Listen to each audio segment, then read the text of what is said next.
A cold billionaire hadn't fallen in love for 30 years, until now. His new maid came just to clean but messed up his heart. She was simple, but awakened something he swore to bury forever. If this story intrigued you, don't forget to subscribe to our channel and tell us which city you're watching from. Let's continue. On the 40th floor of the Athena's building, Richard Blackwood observed the city through the mirrored windows of his penthouse. The clock struck exactly 6:30 a.m., as it had every day for the past 30 years. Precision was his trademark, just like his impeccably tailored suit and always polished shoes. Before him, the metropolis awoke in a synchronized ballet of light and shadow, as predictable as his own existence.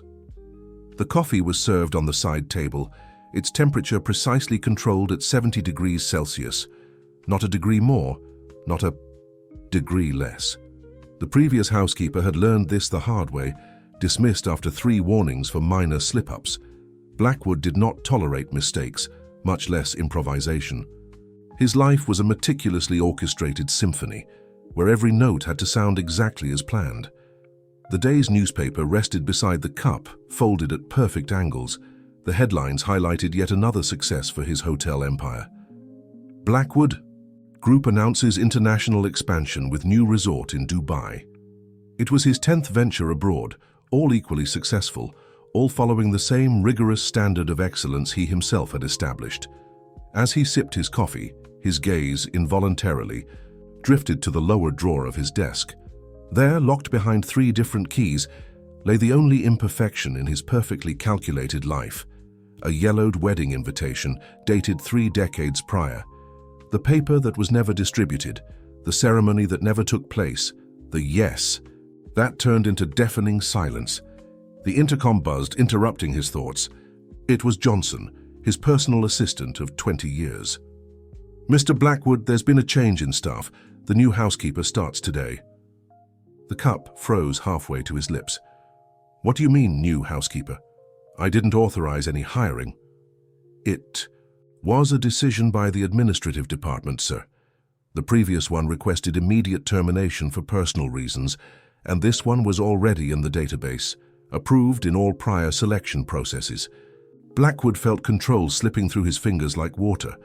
He despised surprises, especially those that invaded his personal space.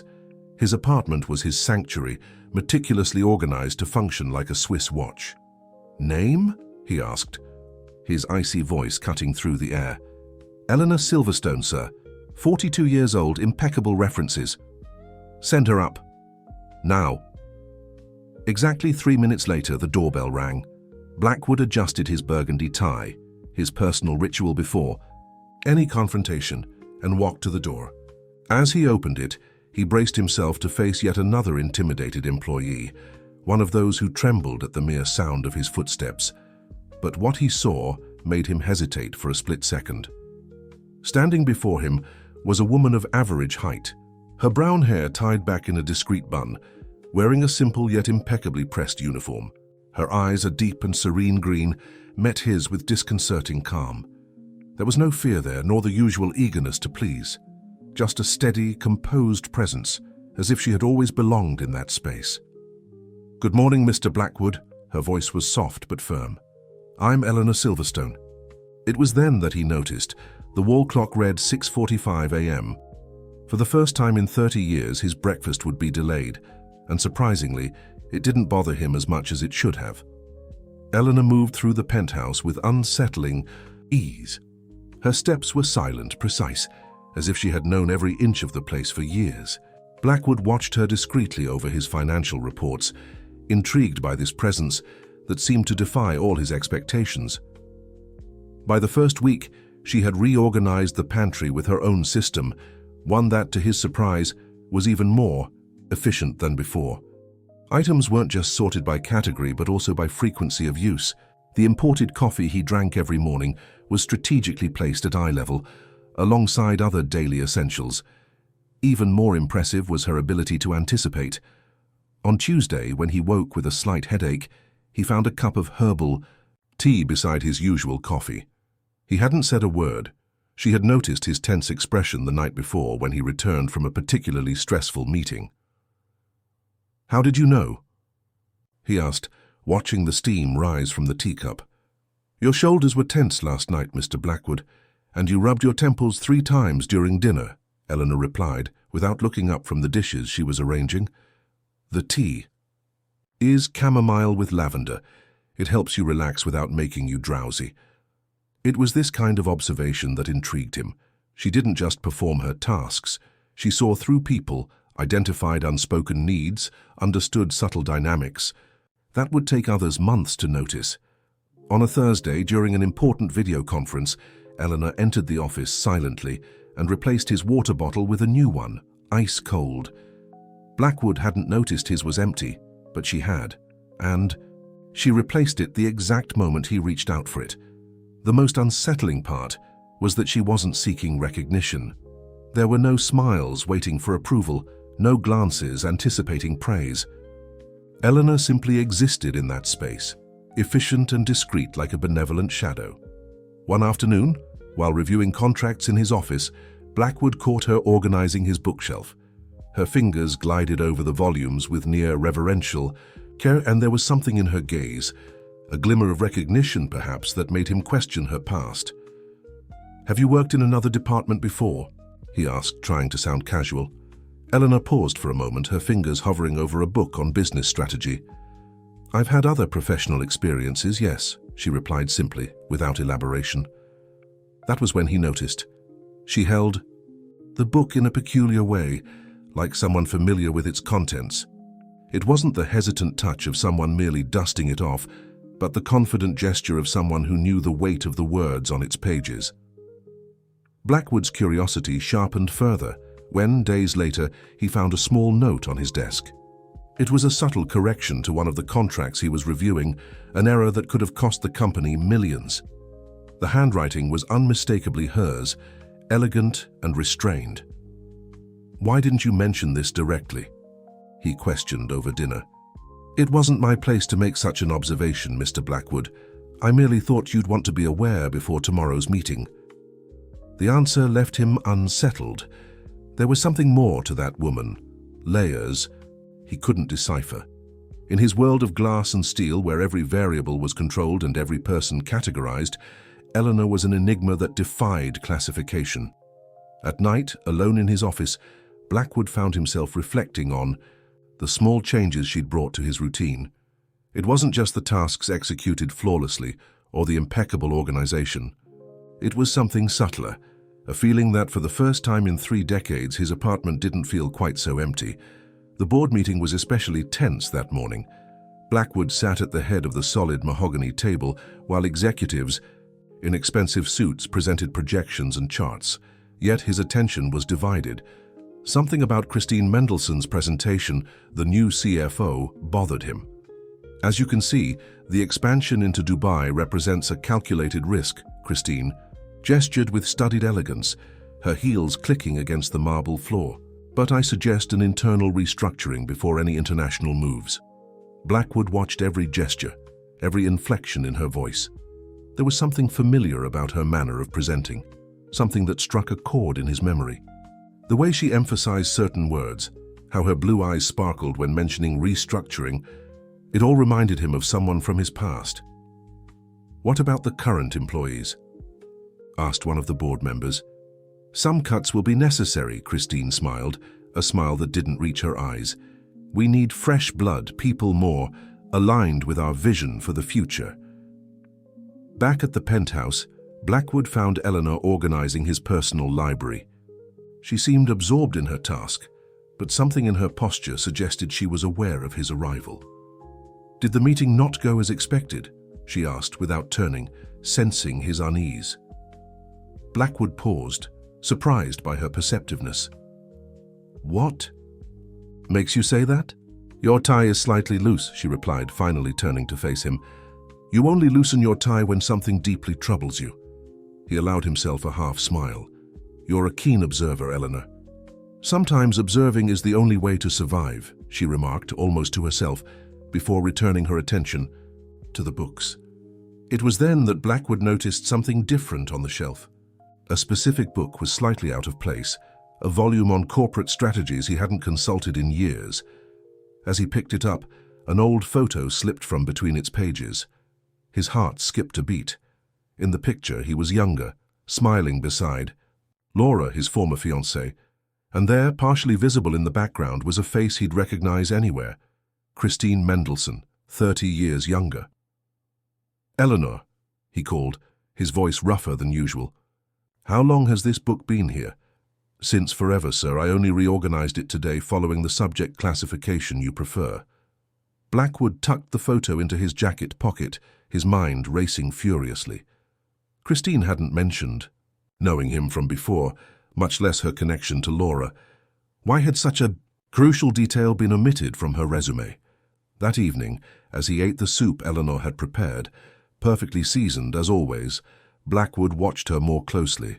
There was something about the way she moved around the kitchen that suggested familiarity with environments far different from a service area. "Eleanor," he began, carefully choosing his words, "have you ever worked in the corporate sector?" She paused for a nearly imperceptible moment, her steady hands serving more soup. "We all have a past, Mr. Blackwood. Some of us prefer to leave it behind." The answer, though evasive, carried a weight that did not go unnoticed. Blackwood realized he wasn't the only one there with secrets buried in time.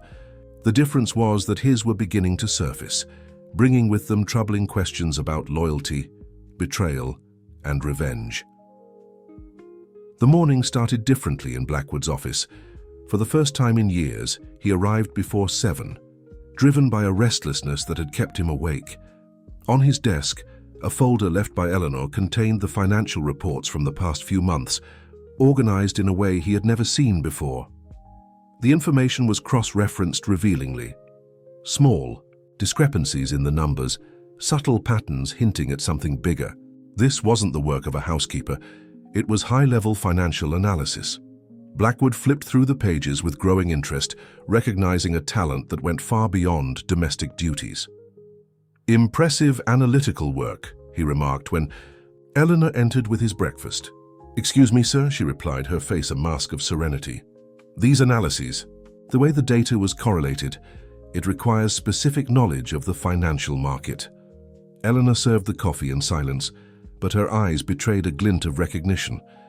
Sometimes, patterns are visible to those accustomed to looking for them, she finally answered.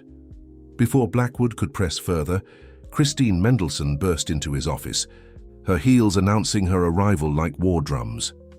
"Blackwood, we need to talk about the restructuring," she declared, casting a disdainful glance at Eleanor, who discreetly withdrew. "Christine, I don't recall authorizing any structural changes," he replied, his calm voice masking his irritation. "The board is concerned about your resistance to change," she smiled, sitting uninvited. "Some members question whether you still maintain the objectivity required to lead." The words hung in the air like a veiled threat. Blackwood kept his expression impassive, years of tough negotiations having trained him for moments like this.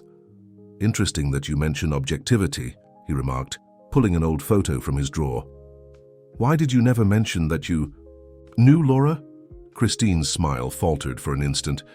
"Old story, didn't think it was relevant to mention." "How was it not relevant to mention that you were her best friend during our engagement?" The silence that followed was thick, heavy with unresolved tension.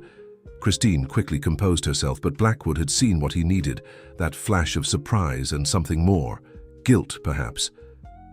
After she left, Eleanor returned to collect the coffee cup. Her movements were as precise as ever, but there was a subtle tension in her shoulders. "You should check the international transfers from the last 6 months," she remarked casually, while wiping the table. "Especially those directed to a holding in Singapore." Blackwood stared at her, finally understanding. "You're not just an observer, are you?" "Let's just say I've been on the other side of the table, Mr. Blackwood, and I've learned some battles are won in the shadows." That afternoon, as he reviewed the transfers Eleanor had mentioned, Blackwood uncovered an elaborate embezzlement scheme.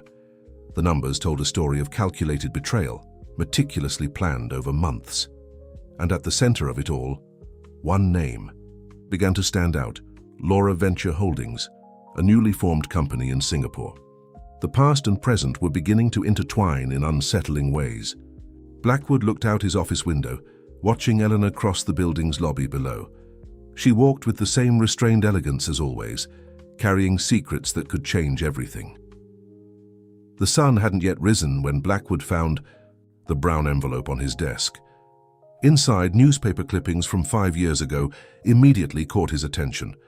The headlines spoke of a corporate scandal that had shaken the financial market. Brilliant strategist falls from grace amid fraud. Allegations. The accompanying photo made his heart skip a beat. An elegant woman, hair loose and expression determined, descending the steps of a courthouse. It was Eleanor, but not the Eleanor he knew.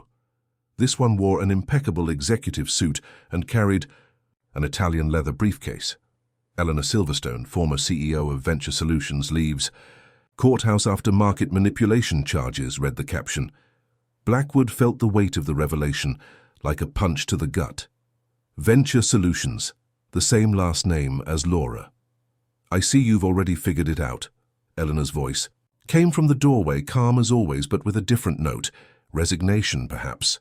Why didn't you tell me? Blackwood asked, his voice softer than he intended. You didn't hire me to be CEO, Mr. Blackwood. You hired me to be a housekeeper. She entered the office, serving breakfast with the same precision as always. Besides, some stories need the right moment to be told. Blackwood watched as she arranged the table, her movements as elegant as those of the executive in the photo. You know Laura. It wasn't a question. I knew her, Eleanor corrected, finally sitting across from him, something she'd never done before. She was my partner at Venture Solutions, the same one who turned me over to the authorities with forged evidence. When she discovered I'd uncovered her illegal dealings, the revelation hung in the air like thick smoke. Blackwood found himself mentally retracing the last few months, the small clues Eleanor had left, her deep understanding of the financial reports. The transfers to Singapore, he began, are just the tip of the iceberg, Eleanor finished. Laura and Christine are replicating the same scheme they used to bring me down, but this time the target is you. A heavy silence settled over the office. Outside, the city was beginning to wake, oblivious to the drama unfolding on the 40th floor. Why are you helping me? Blackwood finally asked. You could have your revenge just by watching everything collapse. Eleanor stood, adjusting her uniform with dignity. Because I learned the hard way that revenge is a dish that poisons the server first. She walked to the window, gazing at the city. And perhaps, Mr. Blackwood, I found something more valuable than revenge in this apartment. The look they exchanged carried the weight of decades of unspoken pain, of battles fought in silence. Blackwood saw himself reflected in her eyes, two wounded warriors who had built fortresses around their hearts. At that moment, the intercom buzzed. It was Johnson, his voice tense. Mr. Blackwood, Miss Christine Mendelssohn has called an emergency board meeting for this afternoon. The subject is your leadership capabilities. Eleanor and Blackwood exchanged glances. The silent war that had been waged in the shadows was about to find its voice. And now, for the first time in 30 years, Montenegro was not alone in the battle. The boardroom buzzed with whispers and tense glances when Montenegro entered, promptly at 2 in the afternoon. Christine was already positioned, surrounded by allies strategically placed around the table. Her eyes gleamed with an almost predatory confidence. Board members, she began without waiting for the usual formalities. I called this meeting because extraordinary situations demand extraordinary measures. Montenegro remained impassive in his seat, watching the theatrics unfold. His years of experience in tough negotiations had taught him that sometimes silence was the best strategy. Over the past few months, we've noticed troubling patterns in our CEO's behavior, Christine continued, projecting charts onto the screen. Questionable decisions, resistance to innovation, and most recently, she paused dramatically, a personal involvement with an employee of dubious background. A murmur rippled through the room. Montenegro felt his pulse quicken, but kept his expression neutral. Christine then projected a photo, him and Eleanor talking in the penthouse garden. This employee, Christine went on, is not who she claims to be. In fact, a calm voice interrupted from the doorway, she is exactly who you need to meet. Eleanor walked into the room, no longer wearing a housekeeping uniform, but a sleek executive suit reminiscent of her days as CEO. The silence that followed was deafening. "Gentlemen," she began, her voice clear and firm, "my name is Eleanor Silverstone, former CEO of Venture Solutions, and I'm here to present evidence of a conspiracy that threatens not just Mr. Montenegro, but the entire Athena's group." With surgical precision, Eleanor began presenting documents and analyses, suspicious transfers, manipulated contracts, a complex web of operations pointing to a scheme far larger than mere corporate disputes. "As you can see," she continued, projecting a complex chart, "every move was carefully planned to appear legitimate. But when we analyzed the patterns," her fingers glided over the keyboard with the familiarity of someone born for this, "the truth emerges." Montenegro watched, fascinated, as Eleanor dismantled piece by piece the plan that had been orchestrated against him. Her precision was impressive, her reasoning flawless. It was like watching a master chess player reveal a winning strategy. Christine, for the first time, seemed to have lost control of the situation. Her face alternated between shades of red and white as she desperately tried to interrupt. "The presentation. This is absurd. This woman is a convicted criminal." "Correct me if I'm wrong," Eleanor replied calmly, "but the only crimes committed here were by you and Laura Venture. The same crimes you tried to pin on me 5 years ago." The board was in shock. Documents were passed from hand to hand, numbers were checked and rechecked. With each new revelation, the house of cards Christine had built crumbled a little more. Blackwood finally stood. His gaze met Eleanor's for a brief moment, a silent communication passing between them. Then he turned to the board. "Gentlemen, I believe we have much to discuss. But first," he paused meaningfully, "I suggest we call the proper authorities. We have a formal complaint to file." As the room erupted into heated debates and urgent phone calls, Blackwood watched Eleanor organizing her documents with the same efficiency she displayed when arranging her library. There was a poetic symmetry to it all. Two people who had lost everything, finding in each other not just an ally, but something deeper, something neither had expected to find again. Night fell over the city as Blackwood and Eleanor returned to the penthouse. The silence between them was different now, heavy with truths revealed and others still unspoken. Eleanor went straight to the kitchen, automatically preparing the tea she knew he would need after such an intense day. "You don't have to do that anymore," Blackwood said softly, watching her from the kitchen doorway. Eleanor paused, her hands still holding the porcelain teapot. "I know," she replied, continuing the ritual anyway, "but maybe I want to." The scent of chamomile filled the air as they both sat in the living room for the first time as equals. The city glittered outside, a carpet of lights under the dark. "Guy, why did you choose to work for me, of all people?" Blackwood finally asked, his voice betraying long-contained curiosity. Eleanor held her cup with both hands, as if drawing strength from its warmth. "At first it was coincidence. The admin department assigned me here." She paused, her eyes meeting his. "But when I found out who you were, and especially your connection to Laura, I decided to stay. For revenge." "To understand," she corrected. "You were different from the other executives I've met. Your pain, it was genuine, like mine." Blackwood stood up, walking to the window. His reflection in the glass showed a man unlike the one who had hidden behind numbers and reports for so long. "You know what intrigues me the most?" he asked, still turned away. "How you managed to keep your essence intact, even after everything you've been through." Eleanor smiled faintly. "Who said I did? You watched me clean your house for months, Blackwood. Me who once ran one of the biggest companies in the country. And you did it with the same dignity you showed the board today." He turned to face her. "That's not losing your essence, Eleanor. It's evolution." The moment was interrupted by the ring of Eleanor's phone. On the screen, an unknown number. She answered, putting it on speakerphone as a precaution. "Impressive little show today, Eleanor." Laura's voice came through, cold and sharp as ice. "But you should know I always have a plan B." Blackwood instinctively moved closer to Eleanor, as if he could shield her from the words coming through the phone. "What do you want, Laura?" Eleanor asked, her voice steady. To offer one last chance. $5 million, a one-way ticket anywhere in the world, and a new identity. In exchange, you disappear. Now. Eleanor looked at Blackwood, her green eyes storming with emotion. And if I refuse? Then tomorrow every newspaper will receive proof of a secret affair between you and Blackwood. Proof that will destroy both your reputations.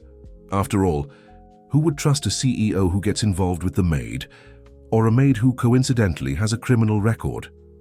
The silence that followed was heavy. Blackwood took a step forward, ready to respond, but Eleanor stopped him with a gesture. Do you know what your biggest mistake was, Laura? Eleanor asked, her voice surprisingly calm. Thinking I'm still the same person you destroyed years ago, that I still care about titles, power, or reputation. This is your last chance, Eleanor. No, Laura, it's yours. Eleanor pressed the button to end the call, her eyes meeting Blackwood's with a certainty that needed no words. That night, as the city slept, two souls marked by the past discovered that sometimes you have to lose everything to find something real. Blackwood watched Eleanor fall asleep on the couch, a business strategy, book still in her lap. For the first time in 30 years, he didn't check the time, didn't worry about the next day's routine. He just stayed there, guarding the sleep of someone who, like him, had learned that the greatest victories aren't always met with applause. The next morning dawned with the weight of Laura's threat looming over the penthouse. Blackwood found Eleanor in the library, already dressed in a discreet executive suit, organizing documents with her usual efficiency.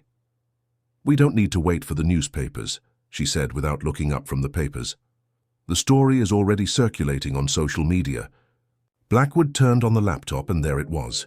Photos of him and Eleanor at various moments over the past few months, some taken in the penthouse, others in the office, all carefully selected to suggest an inappropriate relationship. The photos were manipulated, Eleanor pointed out, leaning over the computer. Look at the shadows, the angles. Someone spent hours working on this. But it wasn't just that. Along with the photos was a full dossier on Eleanor's past.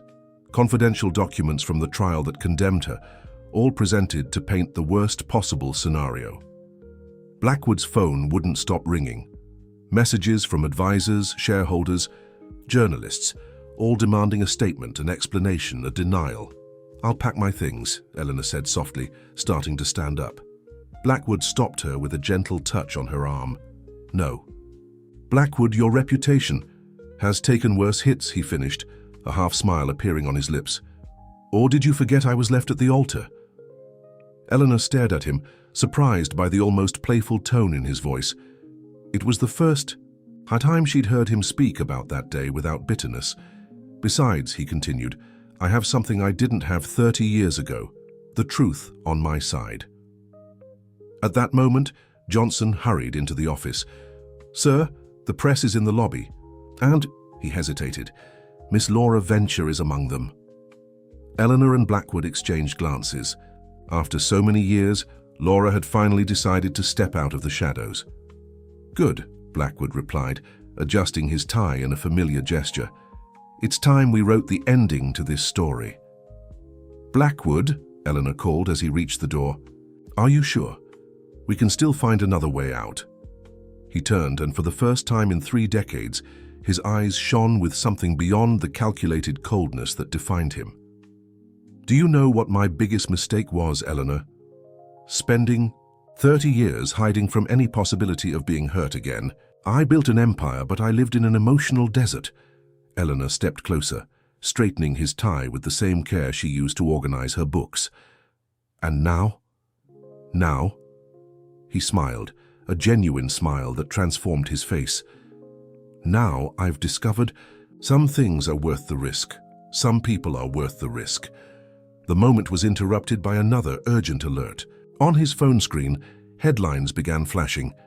Scandal at Athena's Group, CEO linked to convicted former executive. The forbidden romance that shook the financial market. Eleanor watched the notifications multiply, a familiar sense of déjà vu washing over her. But this time was different. This time she wasn't alone, and more importantly, this time she had nothing to lose because she'd already found something worth more than any corporate empire. The lobby of the Athenas. Building buzzed with the presence of the press. Camera flashes erupted incessantly as Blackwood and Eleanor stepped out of the elevator side by side. At the center of the commotion, Laura Venture stood out in an elegant red ensemble, her smile as sharp as a blade. "Richard," she purred, using his first name with practiced familiarity. "Long time no see. I see your taste for dedicated employees remains unchanged." Blackwood felt Eleanor tense slightly beside him, but her posture remained impeccable. Years of corporate experience had taught them both that the greatest battles are won by maintaining composure. "Laura," he replied, his voice perfectly controlled. 30 years, and you still need an audience for your performances." Laura's smile faltered for a moment.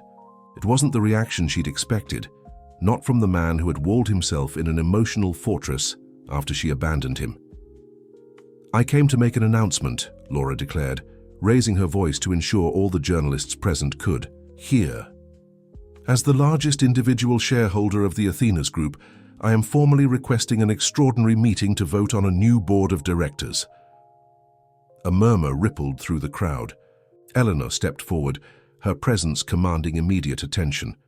"Interesting timing, Laura," she remarked, her voice laced with lethal calm, "especially considering we've just uncovered irregular transfers to your offshore companies." Laura paled, slightly but kept her smile. "Be careful with your accusations, Eleanor. Your credibility isn't exactly unshakable."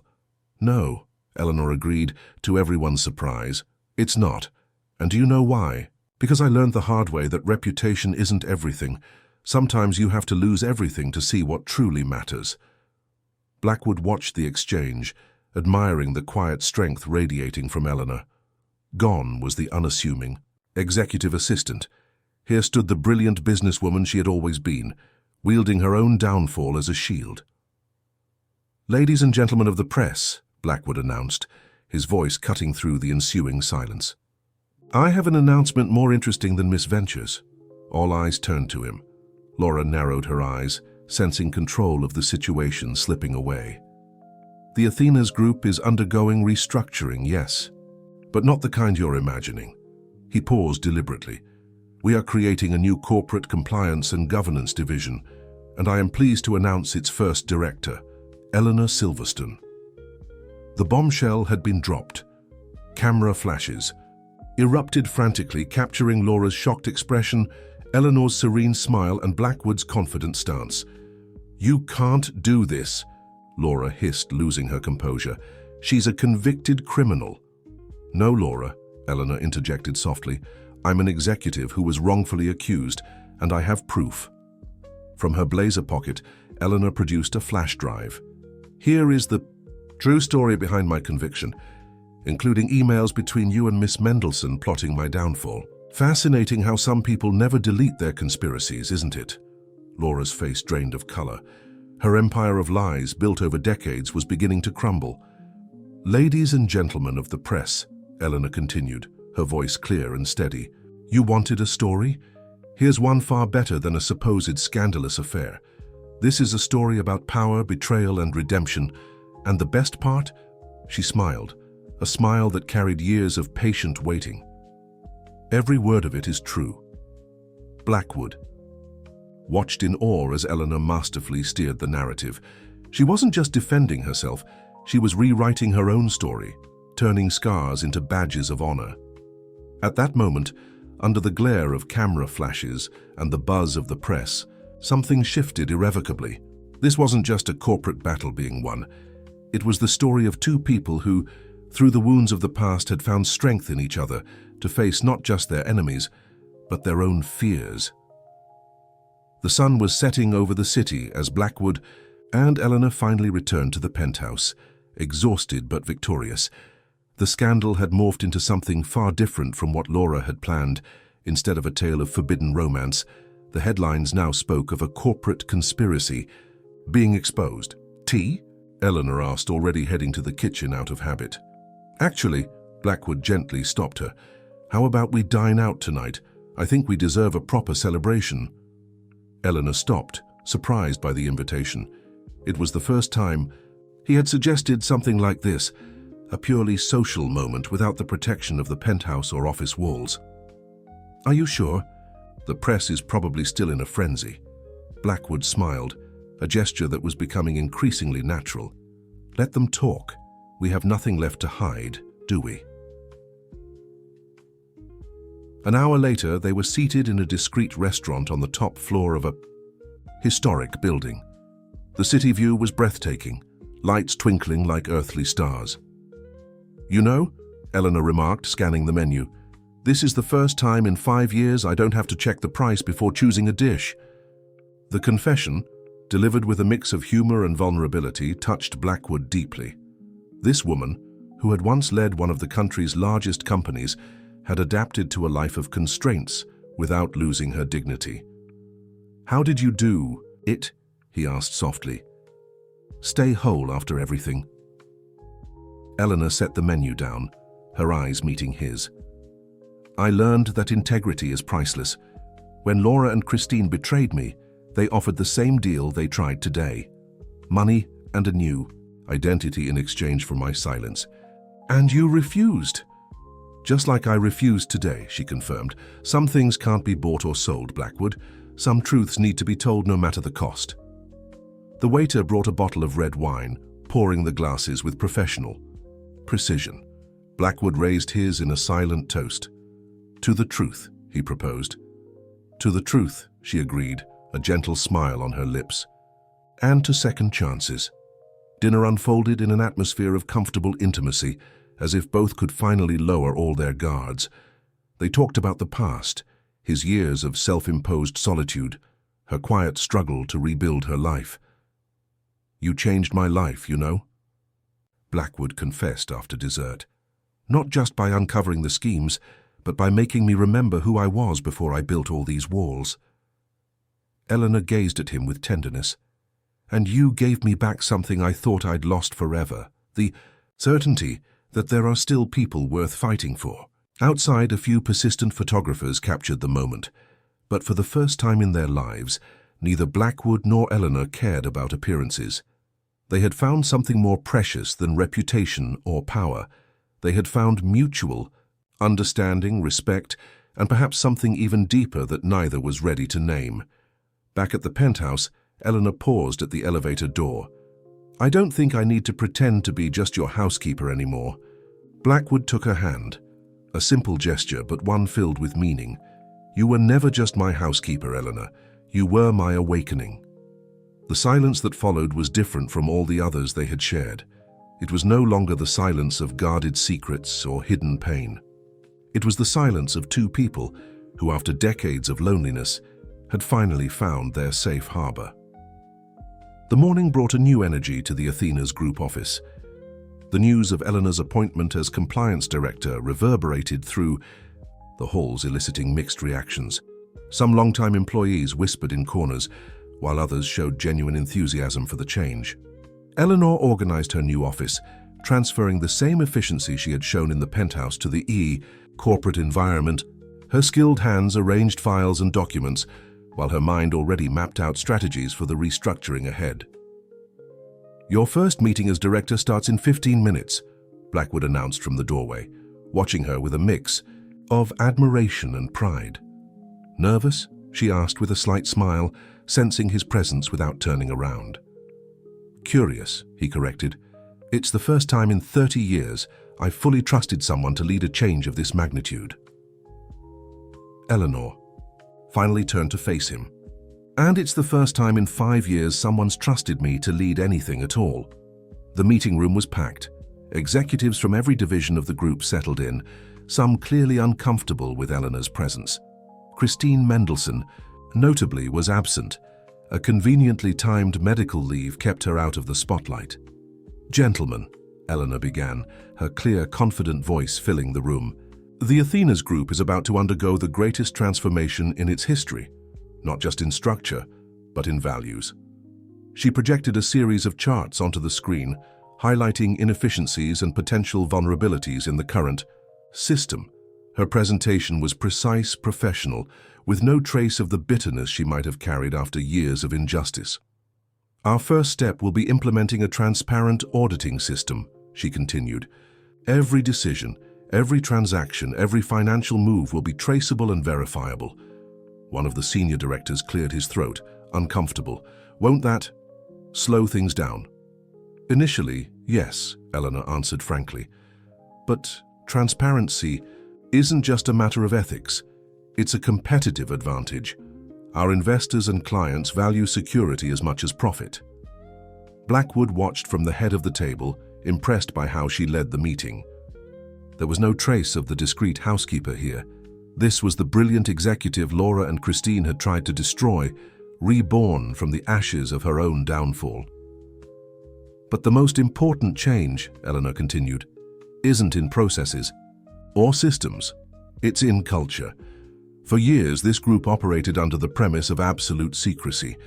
Today, I propose something different: radical transparency." A murmur spread through the room. Eleanor waited for it to settle before continuing. "Each of you will receive a detailed report of the inconsistencies found in your areas, not as an accusation, but as an opportunity to correct them. Those who choose to cooperate with the new transparency policy will have my full support in implementing the necessary changes." The underlying message was clear: cooperate or leave.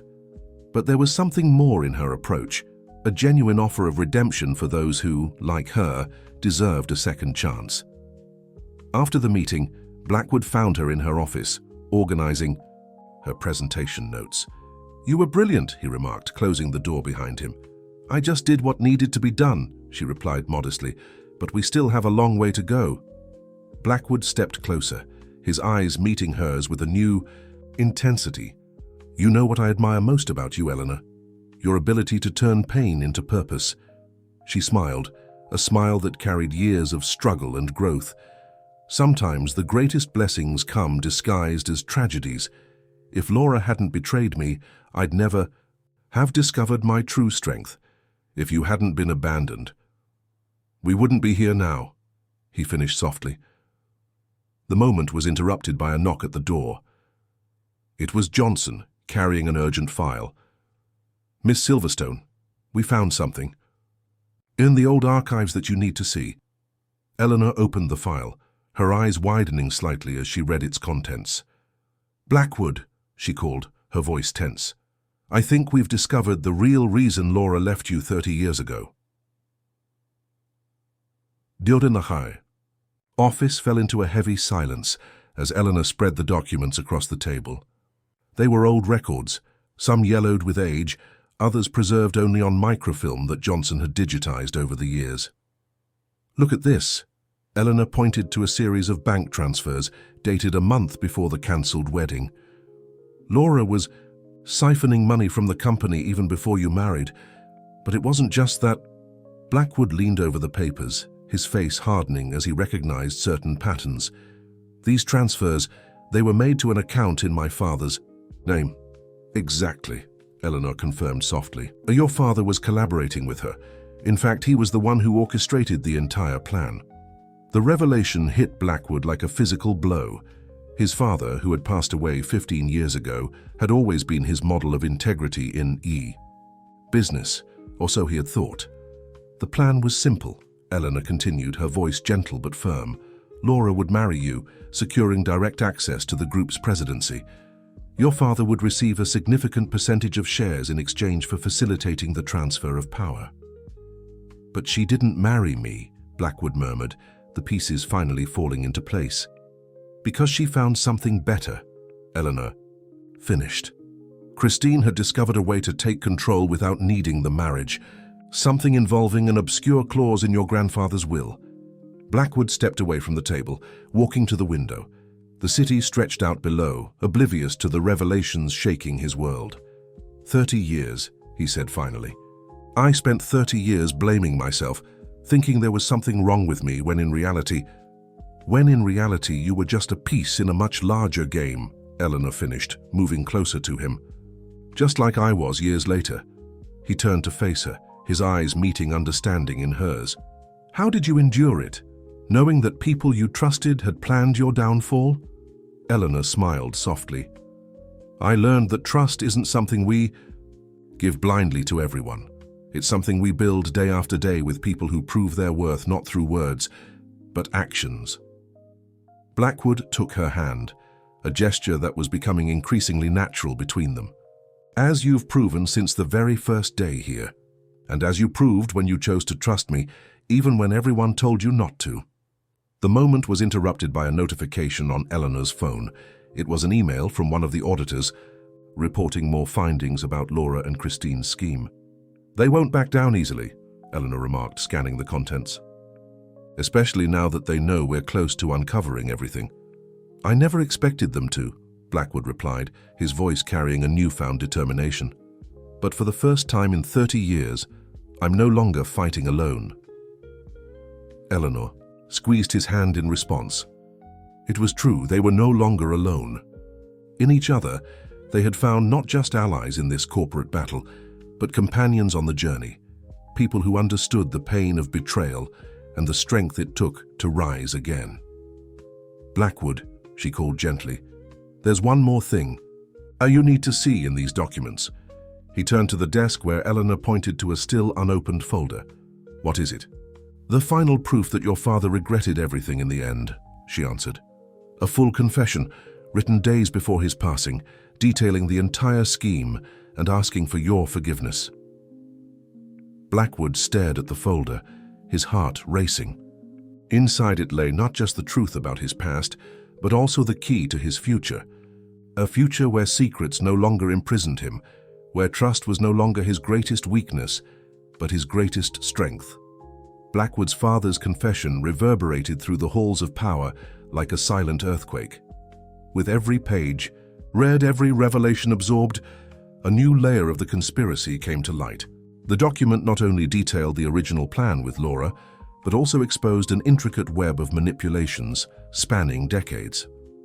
He kept records of everything, Eleanor noted, arranging the pages in chronological order. Every meeting, every deal, every threat. Blackwood sat in his armchair, an untouched glass of water beside him. His expression was a mix of pain and belated understanding. He knew that one day I would find out. This confession, it wasn't just a plea for forgiveness. It was a warning. Eleanor stopped what she was doing, turning her full attention to him. A warning about what? About Laura, about how she would never truly give up control of the group. He stood up, walking over to his desk. Look at this part here. Laura isn't just ambitious, she's obsessive. The marriage was just one of many plans she had in mind. Eleanor's phone buzzed, a message from one of the investigators she had hired. Her face paled slightly as she read the content. Blackwood, she called, her voice tense. Laura just called a press conference for tomorrow and the subject is you. He grabbed his phone, reading the message. The press conference was scheduled for 10 a.m. in the main auditorium of the Venture Hotel, a clearly calculated choice to flaunt power. She's going to try to use my father's confession against us, he concluded, his mind already racing through the possibilities. She's probably had a copy for years, waiting for the right moment. Eleanor stepped closer, gently touching his arm. But she doesn't have the full story. She doesn't know we found the transfer records, the evidence of the will's manipulation. It's not just that, a new voice sounded from the door. It was Johnson, carrying a red folder. Folks, I think I found something that changes everything. Inside the folder was a set of old letters, exchanged between Blackwood's father and Laura. The correspondence revealed an even darker aspect of the story. Laura had blackmailed his father, using compromising information about the family's past business dealings. So it wasn't just ambition, Blackwood murmured, his hands trembling slightly as he held the letters. It was revenge. Against my family, against everything we stood for. Eleanor took the letters, her professional eyes quickly scanning the contents. That explains why she chose Christine as an ally. It wasn't just because of her competence. It was because Christine had access to the company's old archives, Blackwood finished. As the executive assistant at the time, she could access documents others couldn't. The silence that followed was heavy, laden with implications. Decades of lies, betrayals, and manipulations were finally coming to light, revealing a far more complex picture than anyone could have imagined. "What do we do?" Johnson asked, his years of loyalty evident in the concern in his voice. Blackwood looked at Eleanor, finding in her eyes the same determination he felt growing within himself. "We're going to the press conference," he declared, "but not as spectators." "Are you sure?" Eleanor questioned, not out of doubt, but concern. "Exposing all of this publicly, there's no going back." "I don't want to go back," he replied, his voice steady. "I've spent 3 decades living in the shadows of the past. It's time to bring everything into the light." Eleanor smiled, a smile that blended pride and tenderness. "Then let's prepare our own presentation. Laura wants to use her father's confession. Fine, but we'll show the full story." They worked through the night, organizing documents, preparing presentations, crafting a narrative that not only defended against Laura's accusations, but exposed the truth in its entirety. This was no longer a battle for power or control. It was a fight for the truth, for redemption, for the chance to finally heal old wounds. By dawn, as the final details were being adjusted, Blackwood found Eleanor asleep on a pile of documents. Gently, he draped his jacket over her shoulders, allowing himself a moment of reflection. In less than 24 hours, everything would change again. But this time, he was ready. This time, he wasn't alone. The Venture Hotel's auditorium was packed when Blackwood and Eleanor arrived. Journalists, executives, and onlookers crowded in, creating an anxious buzz.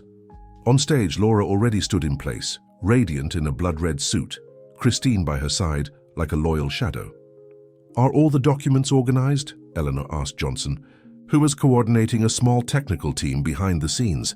"Yes, ma'am, including the projections and the press copies."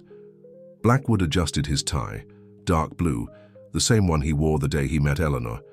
It was a small but meaningful detail. "You don't have to do this," he said softly to her. "Your reputation is finally recovering." Eleanor interrupted him with a gentle touch on his arm. "My reputation is less important than the truth. Besides," she smiled, "some people are worth the risk." On stage, Laura began her show. Her melodious voice echoed through the auditorium as she painted a carefully calculated, dramatic picture. The Athena's empire, the family betrayal, the patriarch's confession. The audience was mesmerized. "And now," Laura announced with a theatrical flourish, "I have here the definitive proof of the corruption that has permeated the Athena's group since its founding." She held up a sealed envelope, her eyes gleaming with anticipated triumph. It was at this moment that Blackwood stood, Eleanor at his side. "Interesting that you mention corruption, Laura," his strong voice cut through the silence. "Why don't you tell everyone about your own manipulations?" Laura froze, her smile faltering for a moment. "Richard, darling, I don't think this is the time." "It's exactly the time," Eleanor interjected, her presence commanding immediate attention. "Ladies and gentlemen of the press, you came here expecting a scandal, and you'll get one, just not the one you imagined." Johnson activated the projector, and the first images began to appear. Bank transfers, incriminating letters, records of blackmail. With each new revelation, Laura's face grew paler. "You thought you held all the cards," Blackwood continued, stepping onto the stage. "But my father didn't just leave a confession. He left a complete record of your activities, including," he paused meaningfully, "your dealings with Laura Venture." Christine tried to intervene, but Eleanor was quicker. "Ah, Miss Mendelssohn, don't worry. We have a special chapter on your role in this story too." More documents appeared on the screen, revealing Christine's involvement in the conspiracy, both in Eleanor's downfall years ago and in the recent manipulations against Blackwood. The auditorium was now a chaos of camera flashes and raised voices. Journalists fired off questions. Executives whispered furiously, some already making urgent calls to their lawyers. "You can't prove anything," Laura shouted, her composure finally breaking. "Actually," Eleanor replied calmly, "we can prove everything. Every document has been authenticated, every transfer traced, every communication verified." Blackwood stepped closer to Laura, his voice low but clear. "You taught me a valuable lesson 30 years ago, Laura. You taught me to never trust blindly again. But Eleanor," he glanced affectionately at his partner, "taught me something even more important, to trust the right people." The moment was interrupted by a commotion at the auditorium entrance. Federal Police and Securities Commission officers filed in with orderly precision. "Oh yes," Eleanor remarked casually. "I forgot to mention, all the evidence has already been forwarded to the proper authorities. They were just waiting for our presentation to act." Laura and Christine were escorted out of the auditorium, their expressions a mix of shock and powerless fury. The press was in a frenzy, capturing every moment of the unexpected spectacle. Later, when the uproar had settled and the last journalists finally left, Blackwood and Eleanor remained in the empty auditorium. The silence between them was comfortable, full of unspoken promises. "What do we do now?" she asked, idly organizing the last folders. Blackwood smiled, a smile that reached his eyes, something rare until just a few weeks ago. Now we start over. No secrets, no armor." "No fear?" Eleanor teased gently. "With the right kind of fear," he corrected, taking her hand. "The kind that makes us grow, not the kind that paralyzes us." A week after the confrontation at the Venture Hotel, the Athena's group was breathing new life. The once tense hallways now hummed with a different energy. Employees who had stayed silent for years began speaking up, sharing information about past irregularities they had witnessed. Eleanor personally oversaw each investigation from her new office, transformed into a command center for the group's restructuring. Her desk, once covered in financial reports, now held testimonies, documents, and evidence that helped map out years of mismanagement. 3 more executives asked to talk, Johnson reported, entering the room with a fresh stack of documents. "Apparently, they all have information about Christine's schemes. The domino effect we hoped for," Eleanor remarked without looking up from the papers she was reviewing. "When a corrupt system starts to crumble, people finally find the courage to speak up." Blackwood watched from the doorway, admiring how she handled everything with a unique blend of firmness and compassion. For every report they received, Eleanor offered not just attention, but also a path to redemption. "You're creating something extraordinary here," he commented, finally stepping into the room. Eleanor lifted her gaze, a soft smile forming on her lips. "We're creating," she corrected. "Every decision, every change has your full support. That makes all the difference." The afternoon sun streamed through the windows, casting a play of light and shadow that reminded her of her early days in the penthouse. How much had changed since then? "I received an interesting letter today," Blackwood said, sitting in the chair across from her desk, "from the penitentiary board." Eleanor stopped what she was doing, her attention fully on him. "Laura is requesting a cooperation deal," he continued, "offering to reveal schemes that go back decades." "And what do you intend to do?" Blackwood smiled, a smile that blended wisdom and serenity. "I've thought a lot about this, about cycles of vengeance and forgiveness, about how we choose to handle our wounds." Eleanor reached across the desk, gently touching his hand. And I've decided to accept the cooperation," he replied, "not for her sake, but for ours. For everyone who's been affected by these schemes over the years, the full truth needs to come out so we can truly rebuild." The pride in Eleanor's eyes was palpable. "You've really changed, Blackwood." "We've all changed," he answered, squeezing her hand gently. "You taught me that transformation isn't weakness, it's evolution." A young intern interrupted the moment, bringing in the day's final reports. While organizing the documents, Eleanor noticed something interesting. "Look at this," she called to Blackwood. "The employees are organizing themselves. They created an independent ethics committee on their own initiative." "The change we wanted to see is happening naturally," he observed. "People just needed space and trust to do the right thing." The phone rang. It was the press office. The shares of the Athena's group had risen significantly after the announcement of the new transparency policies. The market, it seemed, valued honesty more than the shady maneuvers of the past. By the end of the day, as the sun set on the horizon, Eleanor and Blackwood walked through the rooftop garden. The space that had once been just his refuge from loneliness was now transforming into a place for meetings, planning, and shared dreams. "You know what impresses me the most?" Eleanor remarked, gazing at the city below.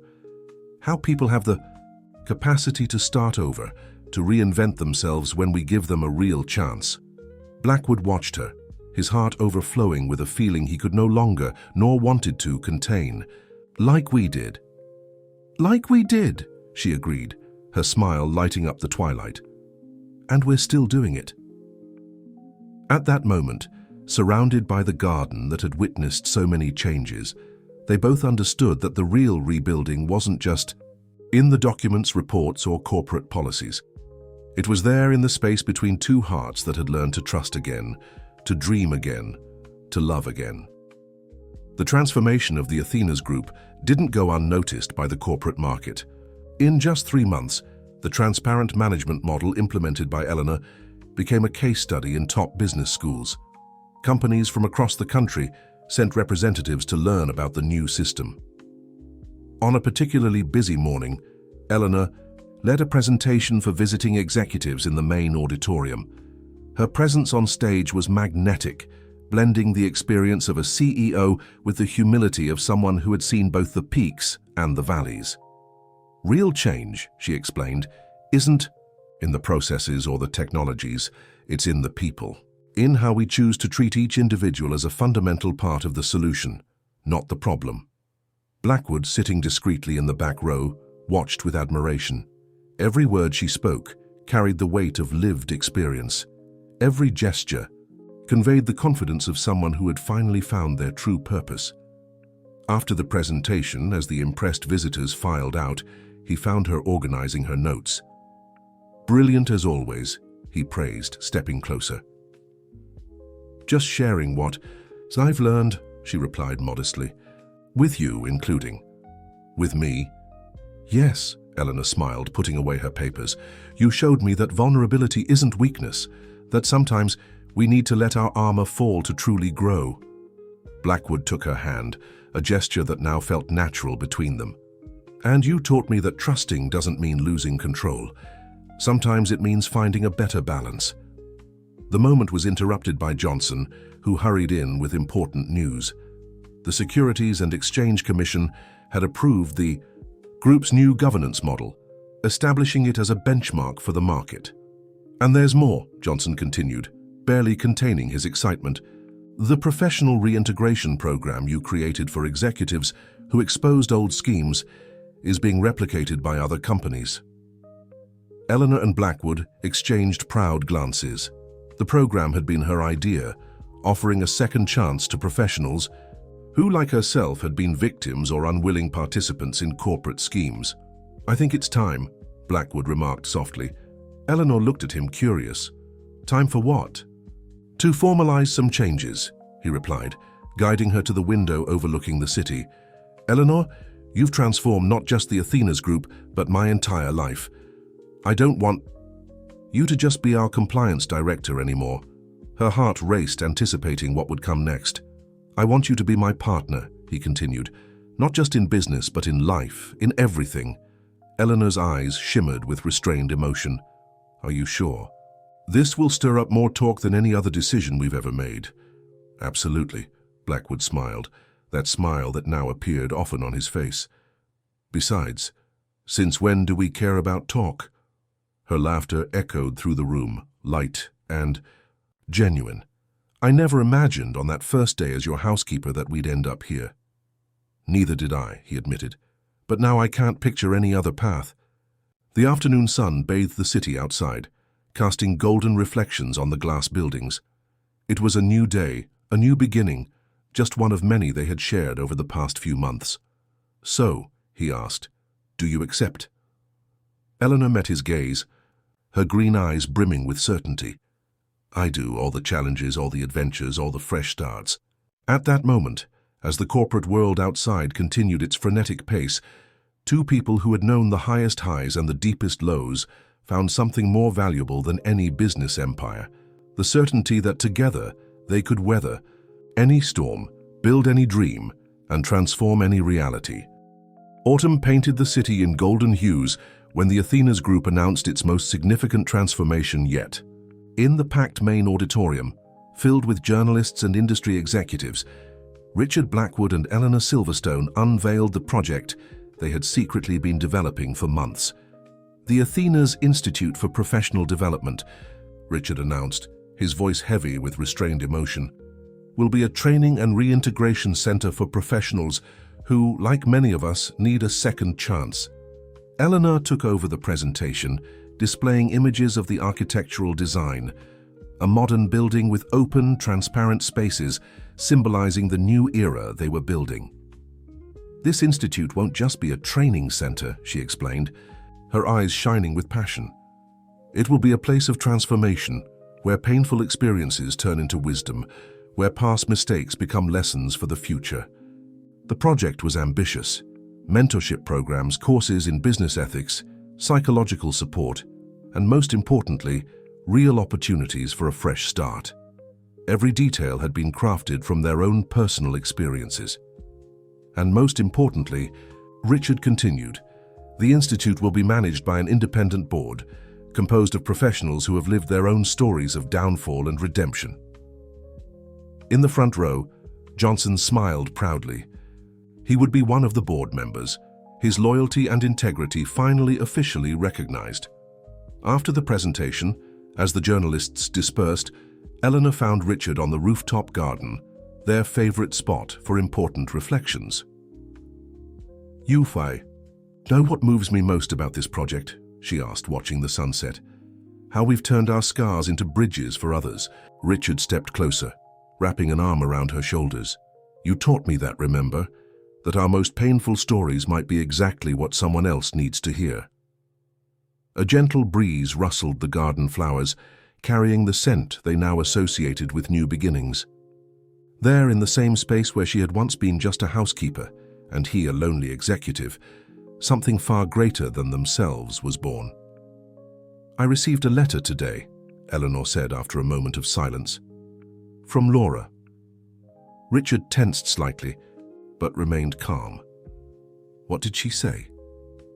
"She wants to join the reintegration program," Eleanor replied, her voice a mix of surprise and serenity. "She says that her time in prison made her reflect on her choices. And what do you think about that?" Eleanor turned to face him, her green eyes filled with wisdom. "I think that if we're given a second chance, who are we to deny it to others?" Blackwood smiled, recognizing in that answer the same compassion that had won him over months ago. "You never cease to surprise me." "It's because I never cease to surprise myself either," she replied with a smile. "Every day is a new discovery, a new lesson." The sun dipped below the horizon, painting the sky in shades of pink and gold. Below, the city pulsed at its steady rhythm, oblivious to the profound transformations happening high up in that building. "Blackwood," Eleanor called softly, "do you regret anything?" He pondered for a moment, his eyes scanning the garden that had witnessed so many changes. "I regret taking so long to understand that protection isn't the same as imprisonment, that control isn't the same as security." "And now?" "Now?" He smiled, taking her hand. "Now I know that some things must be lost so that others far more valuable can be found." Eleanor's phone vibrated, another message about the Institute. Executives from across the country were already showing interest in joining, in sharing their own stories of downfall and redemption. "We've created something bigger than ourselves," she remarked, putting her phone away. "No," Blackwood gently corrected. "We've created something better than ourselves, something that will keep transforming lives long after we're gone." Twilight cast long shadows across the garden, but for the first time in their lives, neither Blackwood nor Eleanor feared the darkness. They had learned that sometimes you must walk through the darkest night to find the most beautiful dawn. Winter had arrived in the city, but the atmosphere inside the Athena's Institute was one of perpetual spring. 6 months after its opening, the space already hummed with stories of transformation. In the wide, well-lit hallways, executives who had once occupied the top of the corporate world now learned to rebuild their lives with humility and purpose. Eleanor walked these halls every morning, stopping to speak with each student, each teacher, each staff member. Her presence carried a unique blend of authority and warmth, the same one that had transformed Blackwood's life so many months ago. "The new class starts today," she remarked, stepping into the office she now shared with Blackwood. No longer on the 40th floor of the Athena's building, but at the heart of the institute they had created together. "How many students?" he asked, looking up from the documents he was reviewing. 35, she answered with a smile, "including Laura." Blackwood set the papers aside, giving Eleanor his full attention. "How is she?" "Different," Eleanor reflected, sitting in the armchair beside him. There's a genuine humility in her eyes now, the kind of humility that only comes after losing everything and realizing that everything wasn't what truly mattered. Through the window, they could see the Institute's garden, an enlarged replica of the one that had existed on the rooftop. There, students and teachers gathered for informal conversations, sharing experiences and renewed dreams. "You know what amazes me the most?" Blackwood remarked, watching the scene. "How every story that arrives here is unique, yet they all share the same essence, the pursuit of redemption." Eleanor smiled, recognizing in his words the same transformation they had both undergone. "It's because all of us at some point need someone who can see beyond our masks. Like you did for me. Like we did for each other," she gently corrected. The intercom buzzed. It was Johnson, now the Institute's executive director, announcing that the opening ceremony was about to begin. In the auditorium, 35 faces waited eagerly, each carrying their own baggage of mistakes and hopes. Blackwood and Eleanor took the stage hand in hand, no longer concerned with appearances or formalities. They had learned that true strength lies in shared vulnerability. "Welcome to the Athena's Institute," Eleanor began, her voice reaching every corner of the room. "Each of you is here for a different reason, but you all share the same desire: to rewrite your story." Blackwood took over. "A year ago, I was a man who believed control was synonymous with power, that loneliness was synonymous with strength. I was completely wrong." Laura's eyes, seated in the front row, glistened with unshed tears. Eleanor continued, "And I was a woman who had lost everything except my dignity. I discovered that sometimes you have to lose the world to find yourself." "Today," Blackwood resumed, "we're not here as your superiors or judges. We're here as fellow travelers. Because true transformation happens when we stop judging and start understanding." The silence in the auditorium was profound, each word echoing in hearts seeking redemption. "This institute," Eleanor concluded, "is not just a place of learning. It's a space for new beginnings, where the past isn't denied but transformed into wisdom, where mistakes aren't chains that bind us but steps that lift us up." At the end of the ceremony, as the new students dispersed to their first activities, Blackwood and Eleanor remained on the empty stage. The winter sun streamed through the wide windows, casting a play of light and shadow that reminded them of that first morning in the penthouse. "Did you imagine we'd make it here?" he asked, embracing her from behind. "No," she answered honestly, "but now I can't imagine any other place we should be." Outside, the city kept its frantic pace, but within those walls, something extraordinary was happening. People were relearning how to trust, to dream, to love. And at the center of it all, a couple who had turned their own wounds into a source of healing for others. This wasn't just a love story. It was a story of